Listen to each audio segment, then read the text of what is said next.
PM Modi के लक्षद्वीप दौरे के बाद से ही मालदीव और भारत के बीच विवाद खड़ा हो गया। लेकिन खास बात तो यह है कि सोशल मीडिया पर पीएम मोदी ने एडवेंचर की कई तस्वीरों को भी शेयर किया था। यहाँ तक कि पीएम मोदी ने लोगों से भी लक्षद्वीप में छुट्टियां बिताने की अपील की थी। पीएम मोदी की अपील के बाद लक्षद्वीप के मंत्रियों ने आपत्तिजनक टिप्पणी की। इससे दोनों देशों के बीच तनाव की स्थिति बन गई। सोशल मीडिया पर भी बॉयकॉट मालदीव ट्रेंड होने लगा।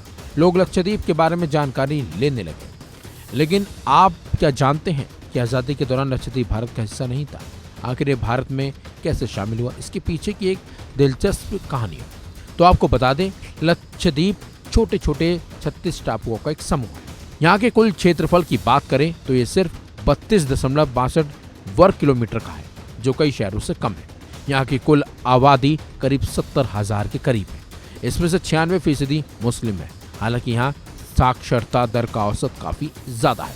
पर्यटन के लिहाज से ये इलाका बहुत अच्छा और एडवेंचर के लिए यहाँ बहुत कुछ चीजें मौजूद भी हैं। आपको बता दें, आजादी के दौरान लक्षद्वीप भारत का हिस्सा नहीं था। भारत और पाकिस्तान के बीच जब बंटवारा हो रहा था तो दोनों देशों का ध्यान पंजाब, बंगाल, सिंध जैसे बड़े इलाकों पर था।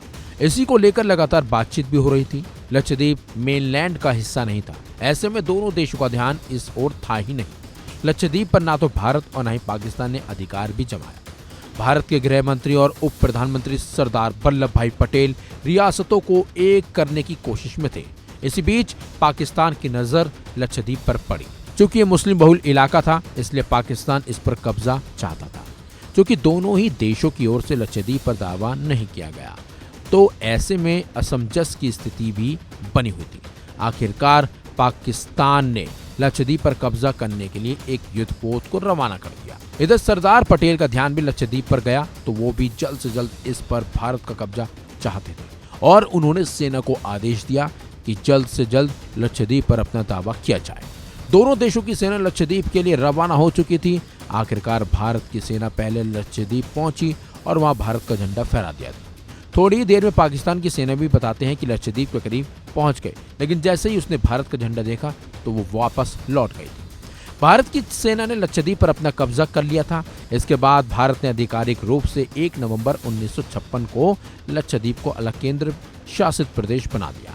हालांकि पहले इसका नाम लक्काद्वीप मिनिकॉय अमीनी दीवी था। बाद में भारत ने 1 नवंबर 1973 को नया नाम लक्षद्वीप कर दिया। क्योंकि इलाका काफी छोटा था, ऐसे में से अलग राज्य का दर्जा वहीं दिया गया। फिलहाल इस खबर में बस इतना ही। अपडेट्स के लिए बने रहिए वन इंडिया हिंदी के साथ।